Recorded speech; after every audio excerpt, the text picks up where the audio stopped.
नमस्कार साथियों, सहज ऑनलाइन यूट्यूब क्लासेस निःशुल्क प्लेटफॉर्म पर आप सभी का हार्दिक स्वागत, हार्दिक अभिनंदन।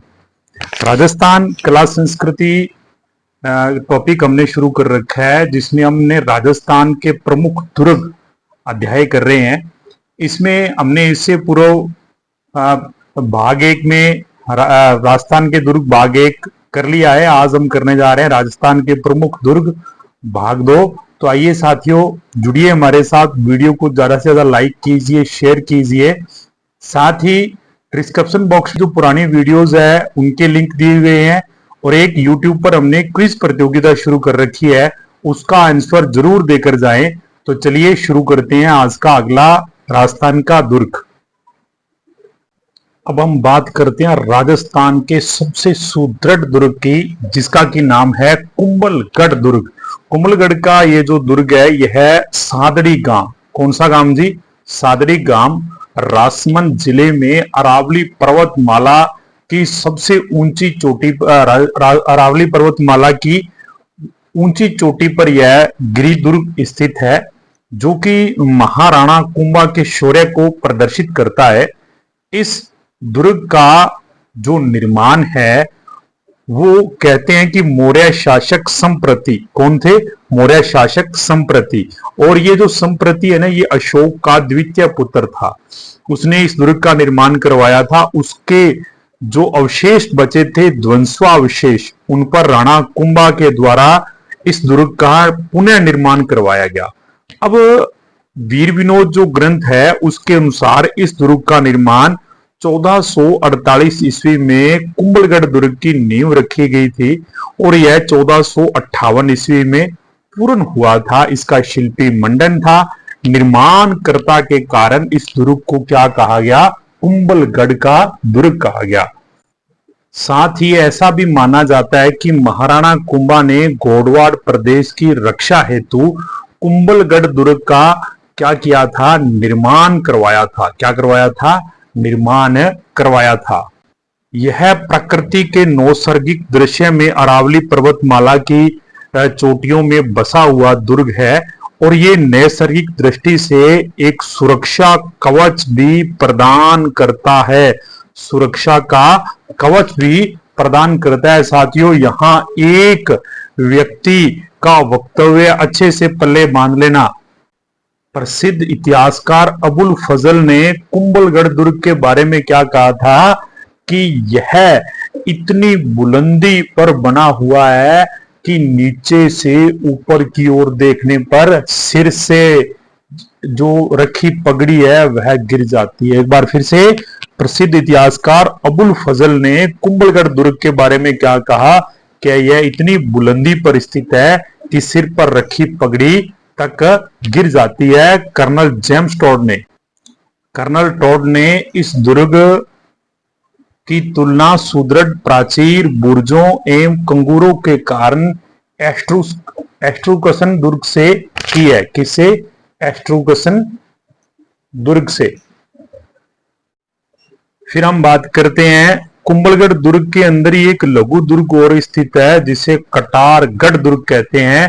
इस कटारगढ़ दुर्ग में जाली रानी का मालिया महल, बादल महल प्रसिद्ध है। इसी कटारगढ़ के उत्तर में जाली बावड़ी तथा मामा देव का कुंड स्थित है। ये मामा देव का कुंड अच्छे से याद रखना, क्योंकि इसी कुंड के किनारे पर राणा कुंभा के पुत्र उदा ने राणा कुंभा की हत्या कर दी थी, और इस उदा को मेवाड़ में पित्तर अंता भी कहा जाता है। यानी कि राणा कुंभा को अंतिम समय में उन्माद रोग हो गया था, और उदा इसमें गद्दी की लालसा कर रहा था, तो उन्होंने राणा कुंभा की इस मामा देव के कुंड के पास क्या कर दी थी? जघन्य हत्या कर दी थी। और इसी कुंड के पास राणा कुंभा द्वारा निर्मित कुंभा स्वामी मंदिर भी स्थित है। कौन सा? कुंभा स्वामी मंदिर है, और यह किसका है? यह भगवान विष्णु का मंदिर है। अब हम बात करते हैं कुंभलगढ़ दुर्ग की। कुंभलगढ़ दुर्ग ना, ये ध्यान रखना, मेवाड़ के शासकों की आपातकाल में शरण स्थली रहा है। जब जब मेवाड़ पर, चित्तौड़ पर, उदयपुर पर जब जब मुसीबत आई है तो मेवाड़ के शासकों ने आकर कुंभलगढ़ में ही शरण ली है। अब हम बात करते हैं कुंभलगढ़ दुर्ग की कुछ महत्वपूर्ण घटनाओं की। पन्ना धाय से बात शुरू करते हैं। पन्ना धाय, स्वामी भक्त पन्ना धाय ने अपने पुत्र चंदन की बलि दी। अपने पुत्र चंदन की बलि देकर राणा उदय सिंह को बनवीर के हाथों से बचाया। उस समय जो कुंभलगढ़ के किलेदार थे उनका नाम था आशा देवपुरा। क्या नाम था? आशा देवपुरा। इन्हीं आशा देवपुरा ने राणा उदय सिंह का लालन पालन किया। फिर बात करते हैं इसी दुर्ग में उदय सिंह का मेवाड़ के महाराणा के रूप में राज्य अभिषेक हुआ। किनका? महाराणा उदय सिंह का राज्य अभिषेक किस दुर्ग में हुआ? प्रश्न आ जाए तो कुंभलगढ़ दुर्ग में हुआ। इसी कुंभलगढ़ दुर्ग से महाराणा उदय सिंह ने सन 1537 ईस्वी को ही उदय सिंह ने बनवीर को परास्त कर चित्तौड़ पर वापस अपना अधिकार स्थापित किया था। यहीं से प्रस्थान किया था किसने? महाराणा उदय सिंह जी ने। और कुंभलगढ़ दुर्ग में ही जो बादल महल है, कौन सा? बादल महल है, इसे जूनी कचेरी भी कह देते हैं। यहीं पर वीर शिरोमणि महाराणा प्रताप का जन्म भी हुआ था। महाराणा प्रताप का जन्म किस दुर्ग में हुआ? कुंभलगढ़ दुर्ग में हुआ। और गोगुंदा में अपना राज तिलक होने के बाद महाराणा प्रताप ने कुंभलगढ़ से ही मेवाड़ का क्या किया? शासन आरंभ किया। कुंभलगढ़ दुर्ग से ही महाराणा प्रताप ने हल्दी घाटी युद्ध की तैयारी की थी। किसकी? हल्दी घाटी युद्ध की। यहीं पर उन्होंने क्या की? तैयारी की और अपनी सैन्य शक्ति को संगठित किया, और जो कि मुगलों के साथ युद्ध के लिए तैयार थी।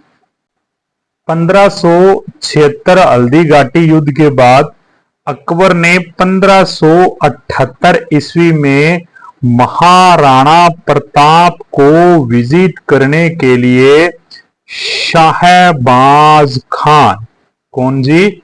शाहबाज खान के नेतृत्व में एक विशाल सेना भेजी। किसको? कुंभलगढ़ को विजय करने के लिए।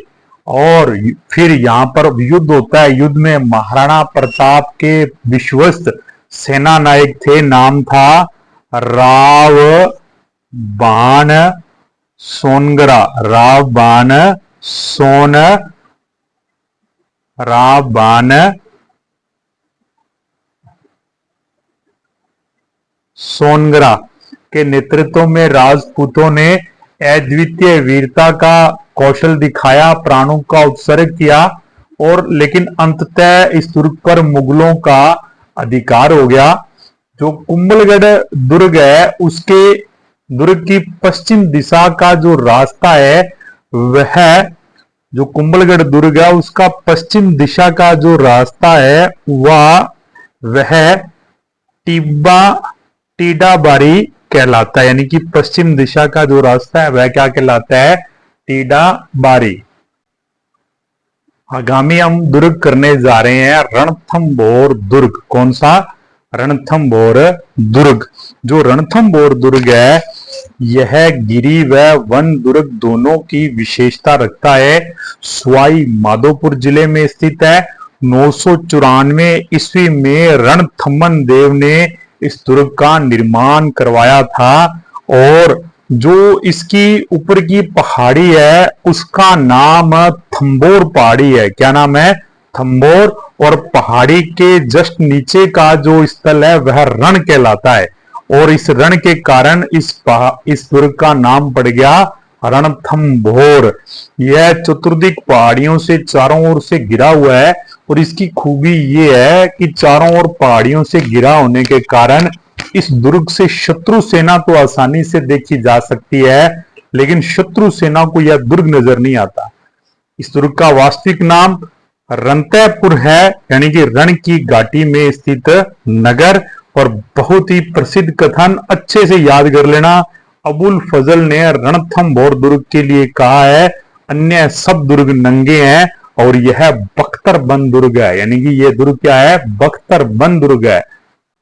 रणथंभौर दुर्ग के अंदर गणेश जी का मंदिर, जौहर महल, हमीर की कचहरी, रनिहार तालाब, यह बहुत ही दर्शनीय स्थल है। साथ में पद्मला तालाब भी प्रसिद्ध है।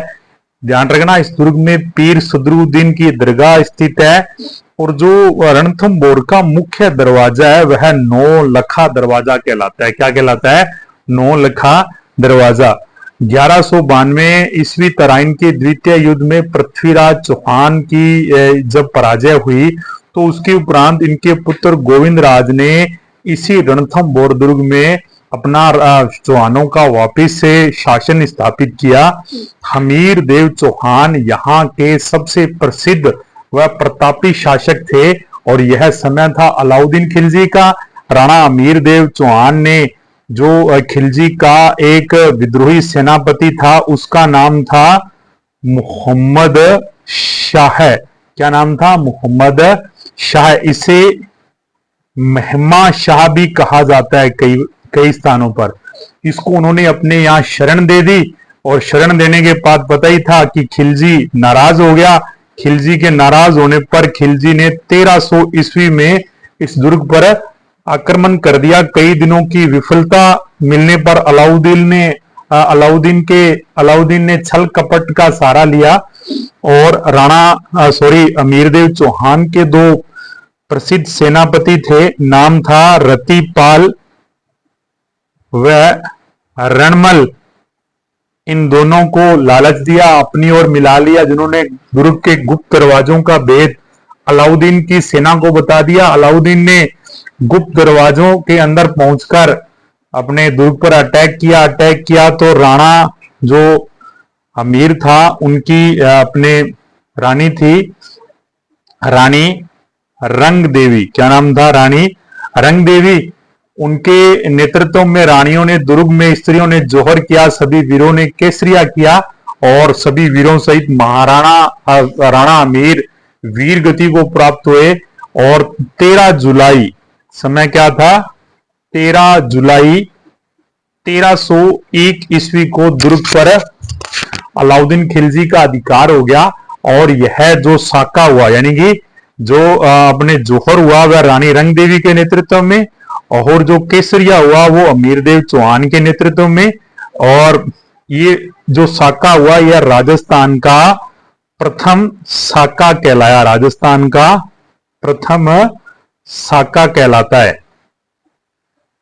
राजस्थान का प्रथम साका कहलाता। और इसी युद्ध में अलाउद्दीन के साथ अपने अमीर खुसरो भी मौजूद था। साथ ही अमीर खुसरो के बारे में इसके साथ अमीर खुसरो भी था। इस दुर्ग पर अटैक करते हुए अलाउद्दीन खिलजी ने दुर्ग के अंदर पाशेब, एक विशेष चबूतरा, गरगच, मगर भी यानी कि ज्वलनशील पदार्थ फेंकने वाले ये ऐसे कुछ यंत्रों का प्रयोग किया था। एक अशरदा यंत्र था अलाउद्दीन के पास। यह क्या करता था? यह दूर से पत्थर फेंकता था। और बहुत सारे शूरवीरों ने अग्निबाण फेंके, बहुत सारे ऐसे मतलब नई नई चीजों का प्रयोग किया। राणा हमीर के लिए एक बात बहुत ही प्रसिद्ध है, वह क्या है? सिंह गमन, यानी कि सिंह गमन, सत्य पुरुष वचन, कदली फले एक बार। जो शेर गमन करता है वह सत्य पुरुष एक बार वचन कर देता है, और जो केले का फल है वो एक ही बार लगता है। तीरिया तेल अमीर हट चढ़े ना दूजी बार। और शादी में चढ़ा हुआ तेल और राणा अमीर को चढ़ा हुआ हट दोबारा नहीं चढ़ सकता। राणा अमीर के अद्भुत पराक्रम बलिदान का यह प्रतीक है। और इनके एक प्रसिद्ध कवि थे नयन चंद्र सूरी। क्या नाम था? उनके द्वारा अमीर महाकाव्य की रचना की गई। इसी तरह चंद्रशेखर ने अमीर हट लिखा। 1398 में तैमूर लंग ने आक्रमण के बाद दिल्ली की जो केंद्रीय सत्ता कमजोर होगी, 1398 तैमूर लंग के आक्रमण के बाद दिल्ली की जो केंद्रीय सत्ता अगर कमजोर होगी तो उस समय रणथंभौर दुर्ग पर मेवाड़ महाराणा कुंभा व मालवा के सुल्तान महमूद खिलजी के बीच में युद्ध हुआ, जिसमें अंततः राणा कुंभा की इसमें विजय प्राप्त हुई। इस तरह से ये लगभग मेवाड़ के शासनाध्यक्षों के अधीन ही रहा। फिर इसके बाद इस पर अकबर का भी शासन रहा। इस तरह से राजस्थान के आज हमने 2 दुर्ग पढ़े। ठीक है साथियों, कल मिलते हैं, हमारे साथ जुड़े रहिए और क्विज का उत्तर जरूर दें। शुक्रिया, कल मिलते हैं।